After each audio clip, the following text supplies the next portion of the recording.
డబ్బు, అనారోగ్యం, ఉద్యోగం, వ్యాపారం, అప్పులతో బాధపడుతున్నారా? మీకోసమే లాంచ్ యువర్ ఫ్యూచర్ ప్రోగ్రామ్.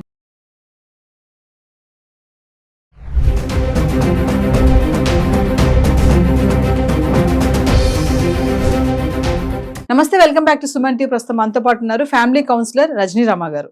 నమస్తే మ్యామ్. నమస్తే నవీన. మేడం, మధ్యప్రదేశ్లో ఘటన జరిగింది. అంటే చాలా రోజుల తర్వాత ఇలాంటి వార్తలు వింటున్నాము. ప్రేమ అంటే వాళ్ళిద్దరికి స్నేహం నుంచి ప్రేమగా మారడము, తర్వాత ఆ అమ్మాయి అబ్బాయిని నెగ్లెక్ట్ చేయడం గమనించి ఏమైందో తెలియదు కానీ తను చేసినటువంటి హాస్పిటల్కి వెళ్ళి నర్సు అమ్మాయి అక్కడికి వెళ్ళి తన మీద అటాక్ చేయడం జరిగింది. అమ్మాయి చనిపోయింది. అంటే ఈ మధ్యకాలంలో చూస్తున్నాం కదా మనము, మహిళలు అబ్బాయిల పైన తిరగబడుతున్నారు, చంపేస్తున్నారు స్కెచ్లు వేసి. మరి ఇక్కడ మళ్ళీ కొంచెం రివర్స్ అనుకోవచ్చు మనము. అంటే ముందు ఫ్రెండ్లీ లాగా ఉంటూ తర్వాత లవ్ చేసి తర్వాత వాళ్ళని నెగ్లెక్ట్ చేయడం చాలా వరకు చూస్తున్నాం ఇలాంటివి. అంటే వాడుకొని వదిలేయడము, వాళ్ళతో పని అయిపోయాక గిఫ్ట్లు తీసుకుని అవి తీసుకుని అన్నీ అయిపోయి ముందు బాగా చనువుగా మాట్లాడి చేయడం, తర్వాత వీళ్ళు కూడా ఏంటంటే అబ్బాయిలు కూడా ఓహో ఇలానే ఉంటుంది నాతోటి, సో నాతో మంచిగా ఉంటుంది అనుకుంటారు. ఒకేసారి అవాయిడ్ చేయడంతో వీళ్ళు తట్టుకోలేకపోతున్నారు. ఇలాంటి ఇన్సిడెంట్స్ జరుగుతున్నాయి. ఒక్కసారి దాని గురించి మాట్లాడుకుందాం. అది ప్రేమ కాదండి. ఇది మనం ఎప్పుడు చెప్పుకుంటున్నాం, ఇక్కడ కూడా మళ్ళీ అదే చెప్పుకో. అది ప్రేమ కాదు. ఇంకోటి ఏంటంటే వీళ్ళు వాళ్ళని వదిలేసి వెళ్ళిపోతే వీళ్ళు తట్టుకోలేకపోతున్నారు అని అంటే అది ప్రేమతో వియోగంతో తట్టుకోలేకపోవడం కాదు, కోపం. నన్ను కాదంది, ఎవరితో పెట్టుకుంది. కోపం, జెలసీ, ఈ రెండు సహించలేనితనం. మూడోది నన్ను కాదని వెళ్తుందా అనేటువంటి సహించలేనితనం, కోపం, అసూయ అన్నీ కూడా కలుపుకొని వెంటనే ఏదో ఒకటి చేయాలి, ప్రతీకారం కావాలి. దాని రిజల్టే ఇది. అయితే ఈ అమ్మాయిలు ఎందుకు ఇలా చేస్తున్నారు అంటే ఇలా ఎక్కువగా జరిగేది, ఇలా చేసేది అమ్మాయిలే చేస్తారు. అంటే చాలా తక్కువ అబ్బాయిలు కొన్నాళ్ళు నడిపి తర్వాత వదిలేసి ప్రేమ లేదు అని ప్రేమించుకున్న జంటల్లోంచి వెళ్ళిపోయిన వాళ్ళల్లో అమ్మాయిల శాతం ఎక్కువ నాకు వింటున్నాయి ఈ మధ్య. నేను మొన్న కూడా ఒక అబ్బాయి నాకు ఫోన్ చేసి సేమ్ ఇదే చెప్పాడు. ఏమనంటే నాతో అవాయిడ్ చేస్తుంది. అదేమని అడిగితే నేనేం అవాయిడ్ చేయలేదు, మరి ఎందుకు వేరే వాళ్ళ నెంబర్ ఎందుకు పెట్టుకున్నావు, వాళ్ళతో ఎందుకు మాట్లాడుతున్నావు అని అంటే అది అన్న వరుస నాకు అన్నయ్య అంటదంట. ఇప్పుడు అన్న వరుస అయితే మరి నువ్వు అతనితోనే ఎందుకు మాట్లాడుతున్నావు, నాకెందుకు ఫోన్ చేయట్లేదు, నాతో ఇంతకుముందు తిరిగేదానివి కదా అని అంటే ఆ నెంబర్ తీసేయి అని అంటే నేను తీయను, పో నేను తీయను, నువ్వెవరు చెప్పడానికి.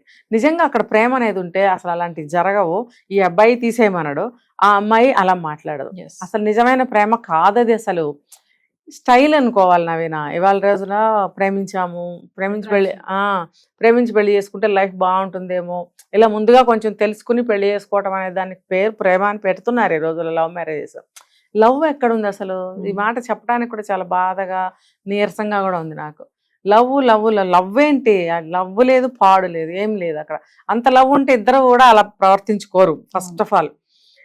తర్వాత ఈ అసూయ ద్వేషాలకి వాళ్ళు భావోద్వేగాలకి లోనైపోయి బాగా ఎమోషనల్ అయిపోయి తట్టుకోలేని తనం అక్కడ వస్తుంది వాళ్ళకి. అంతేగాని ఆమె ప్రేమించిన ప్రియురాలు లేకపోతే విరహంతో వచ్చిన తట్టుకోలేకపోవడం కాదు అది. అంత ప్రేమని నేను వదిలి ఉండలేను అని తట్టుకోలేకపోవడం కాదు, ఇదే అది అనుమానం. అంతే. ఎందుకంటే మనం చాలా మూవీస్ లో కూడా చూసాం కదా మేడం. మూవీసే కాదు, మామూలుగా ప్రేమ అంటే ప్రేమించిన వ్యక్తి బాగుండాలని కోరినా, నువ్వు ఎక్కడున్నా ఎవరిని పెళ్లి చేసుకున్నా నువ్వు బాగుండాలి అనేది అది ప్రేమ. అవును. ఇక్కడ ఏంటంటే అంటే అనుమానమే అంటారు, ఇలా అటాక్ చేస్తున్నారు అంటే. అనుమానం ఉండబట్టే అడుగుతారు, ఎందుకు నువ్వు దూరం అవుతున్నావు, నీకు ఎవరితో ఉందా అనేది. ఖచ్చితంగా సెకండ్ క్వశ్చన్ అదే వేస్తారు. అవును, నాకు వేరేవాడితో ఉందని ఎందుకు చెప్తుంది? చెప్పదు. చెప్తే మళ్ళీ చెప్పేస్తే బాగుంటుందిగా, చెప్పరు. ఎందుకు చెప్పరు అనేది కనుక్కోవాలి. మరి చెప్పరు. చెప్పకపోయేటప్పటికి ఏం లేదు ఏం లేదు అంటారు. అలా అన్నప్పుడు మరి నాతో ఎందుకు దొరకట్లాగా లేవు, పిలిస్తే రావట్లేదు, ఫోన్ చేస్తే ఎత్తట్లేదు అంటే నేను బిజీగా ఉన్నా. నువ్వు అంతకుముందు బిజీగా లేవు, ఇప్పుడు ఎందుకు బిజీగా ఉన్నావు అంటే నువ్వు బిజీగా ఉన్నావు. వీడేమంటాడంటే యువతల అబ్బాయి, నువ్వు బిజీగా ఉన్నావు అంటే నువ్వు ఎవరితోనో పెట్టుకున్నావు అంటే పిన్ అక్కడ మళ్ళీ. దాంతో అమ్మాయి రెచ్చిపోతుంది, నన్ను ఇలా అంటాడా అని అక్కడ అహం దెబ్బతింటుంది.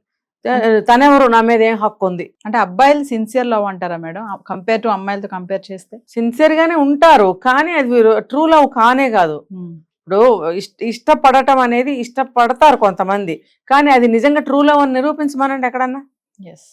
నిరూపణ ఉండదు. అది కూడా అట్రాక్షన్ తోనే నడుస్తుంది చాలా కాలం. అది ఇష్టం వేరు, ప్రేమ వేరు, అట్రాక్షన్ వేరు. ఇష్టం ఏర్పడుతుంది, పెళ్లి చేసుకుంటారు, పిల్లల్ని కంటారు, బాగానే ఉంటారు కొంతమంది. తర్వాత ప్రేమ పుడుతుంది, జీవితకాలం కలిసే ఉంటారు. కానీ ఎప్పుడైతే మళ్ళీ అక్కడ సమస్యలు మొదలవుతాయో అక్కడ ఆ ఉన్న ఇష్టం కూడా పోతుంది అనమాట. అంతేగాని లవ్ అనేది అసలు లేదండి. లవ్ గురించి ఎవరు మాట్లాడద్దు అసలు. అంటే అప్పట్లో ప్రేమలు వేరు, ఇప్పుడు జనరేషన్ ప్రేమలు వేరు అంటారు. ఆ పదం ఉచ్చరించడానికే నాకు ఇష్టంగా ఉండట్లేదు. ఎందుకనంటే దాని మీద ఉన్న సదభిప్రాయం పోతుంది, దాని మీద ఉన్న గౌరవం పోతుంది, ఇష్టం పోతుంది, ప్రేమ మీద ప్రేమ పోతుంది. నిజంగా ప్రేమించే వ్యక్తులు మనకు దగ్గరలో వాళ్ళు ఎవరన్నా, మన చుట్టాలో, తండ్రో, భర్తో ఎవరన్నా ఉన్నా కూడా ఏహ్యత అనిపిస్తుంది ఆ వర్డ్ నాకు. దానికి ఆ పదాన్ని చాలా తక్కువ చేసి దాన్ని ఆ పెట్టకూడని ప్లేస్ లో పెట్టారు ఆ పదాన్ని. అంతే వాడుకుంటున్నారు ప్రతి ఒక్కళ్ళ నోట్లోంచి ప్రేమ. ప్రతి ఒక్కళ్ళు A to Z లెవెల్ మనుషుల్ని తీసుకుంటే ప్రతి వాళ్ళు లవ్ అనడం. అంటే అమ్మాయిలు కూడా మేడం ప్రేమ పేరుతో మోసం చేయడము, అదే చేస్తున్నారు. లవ్ చేసి అంటే ఫ్రెండ్లీగా ఉండడం ఏంటి అసలు? అబ్బాయితో ఫ్రెండ్లీ ఏంటి? ఉండొచ్చు, ఫ్రెండ్స్ ఉన్నారు. ఇది మనం చాలా సార్లు మాట్లాడుకున్నాం. నలుగురిని ట్రై చేస్తారండి, ఎవరు బెటర్ గా ఉంటే వాళ్ళతో పెళ్లి చేసుకుంటున్నారు. పెళ్లి చేసుకున్న తర్వాత మళ్ళీ పాతవాడు వచ్చాడు అనుకోండి, మళ్ళీ అక్కడ అట్రాక్షన్ మొదలవుతుంది. ఎందుకు? ప్రేమించి పెళ్లి చేసుకున్న తర్వాత వాడు ఏమవుతాడు? ప్రియుడల్లా మొగుడవుతాడు. మొగుడైనప్పుడు భారీగా ప్రవర్తించాల్సి వస్తుంది అక్కడ. అంటే ఏంటంటే కొన్ని విషయాల్లో తగ్గి ఉండాలి, కొన్ని విషయాల్లో అడ్జస్ట్ అవ్వాలి, కొన్ని విషయాల్లో అర్థం చేసుకుంటూ, సరి చేసుకుంటూ, క్షమిస్తూ, ఇవన్నీ చేసుకుంటూ వెళ్లాల్సిన పాత్ర మొగుడు అన్నప్పుడు. ప్రియుడైతే ఆ బాధ ఉండదుగా, ఎప్పుడు కావాలంటే ఇప్పుడు వదిలించుకోవచ్చు. అందుకని వీళ్ళు ఏం చేస్తున్నారు? పెళ్ళైన తర్వాత కూడా ఆ ప్రేమించినోడు కూడా నచ్చట్లేదు. ప్రేమించి పెళ్లి చేసుకున్న భార్యను కానీ భర్తను కానీ ఎందుకు చంపేస్తున్నారు? ఇవే రీజన్స్. భార్యగా ఆవిడైతే పెత్తనం చేస్తుంది, భర్తగా నేను ఒక మాట అంటే ఆమె సహించదు. ఏంటి నీకు పెళ్ళవంగానే నా మీద పెత్తనం వచ్చిందా అని అడుగుతుంది. నువ్వు పెళ్ళైన తర్వాత లొంగి ఉండాలి కదా, ఎంతో కొంత ఇంటి పనులు అంటే పని కాదు, ఇంటి వ్యవహారాల్లో నువ్వు అడ్జస్ట్ అవ్వాలి కదా. అది పనులే కానీ మన అభిప్రాయాల్లో కానీ, పెద్దల పట్ల కానీ, ఒక వ్యవహారం పట్ల కానీ అన్నిట్లో ఒదిగి అర్థం చేసుకుని ఆ వ్యవహారాలన్నీ జరుపుకుంటూ ఒక వైవాహిక జీవితం అనేది ముందుకు తీసుకెళ్తూ ఉండాలి. అది పెళ్ళంటే. మరి అవన్నీ నువ్వు చేయనప్పుడు ఆ కోపం వస్తుంది కదా అతనికి, భర్త అనేవాడికి. అదేమనంటే నువ్వు పెద్ద నువ్వు వచ్చావు నన్ను పెత్తనం చేయడానికి, నీకు ఎవరిచ్చారో అని మొదలవుతాయి అక్కడ అభిప్రాయ భేదాలు, డిస్ప్యూట్స్ అన్ని మొదలవుతాయి, గొడవలు స్టార్ట్ అవుతాయి. అప్పుడేమవుతుంది? విడిపోవడమో, విడాకులో కక్షలు పెరిగి ఎవరో ఒకళ్ళని చంపేయడం జరుగుతుంది. ఇంకొకటి పాత ప్రియుడు ఎదురైతే మళ్ళీ అతనితో సంబంధాలు, పాత ప్రియురాలు ఎదురైనా ఆమెతో మళ్ళీ సంబంధాలు. మరి ఇంకా అక్కడ ప్రేమ ఎక్కడుందండి? లేదు. అది ముఖ్యంగా ఈ అమ్మాయి కేసు మాట్లాడుతున్నాం కాబట్టి వీళ్ళకి ఎవరో మళ్ళీ వేరే వాళ్ళు దొరుకుతారు. అప్పుడు వీళ్ళని అవాయిడ్ చేస్తూ ఉంటారు. వాడు కొత్త రకం లోకం ఇంకోటి చూపిస్తుంటాడు, ఇతనిలో లేనిది అతనితో కనిపిస్తూ ఉంటుంది. ఒక మాట ఇతనికంటే అతను బాగా మాట్లాడచ్చు, ఒక నవ్వు ఇతనికన్నా అతను అందంగా నవ్వుతూ ఉండొచ్చు, ఇతనికంటే అతను కొంచెం డబ్బులు ఫ్రీగా ఖర్చు పెడుతూ ఉండే, అలాంటివి ఏమో నచ్చుతాయి వాళ్ళకి.